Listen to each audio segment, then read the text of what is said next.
Hello বন্ধুরা, good morning. তোমরা সবাই কেমন আছো? তো দেখো, এখন আমরা রাত্রেবেলা, কালকে তো পুরো পৌঁছতে পারিনি, যেখানে বলছিলাম ঘুরতে যাব। তো আমরা এখানে একটা হোটেলে থেকেছি। তো এখন রেডি সেডি হয়ে বেরিয়ে পড়েছি, রেস্টুরেন্টে খেয়ে নিচ্ছি।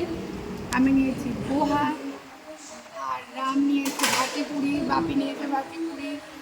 এই যে আমাদের রিঙ্কু বৌদি নিয়েছে ও ভাটিপুরি, আর এই যে আমার মামও নিয়েছে রাহু। দেখো আমাকে রামু বলছে, দেখো কতগুলো ওর প্লেটে রয়েছে দেখো, আর আমার প্লেটে কয়টুকুনি আছে। তাহলে বন্ধুরা বলো, রাহু আমি না রাহু ও? তো যাই হোক, এখন আমরা খাওয়া দাওয়া করে নিই। খাওয়া দাওয়া করে তারপরে আমরা বেরোচ্ছি একটু ঘুরে। তোমাদের বলেছিলাম এক জায়গায় ঘুরতে যাচ্ছি, তো ওখানে ঘুরে তারপরে আমরা সুরাট চলে যাব বাড়িতে। অনেক দিন ধরে ঘোরা হয়েছে, তো তোমরা ভিডিওটা দেখতে থাকো। টাটা।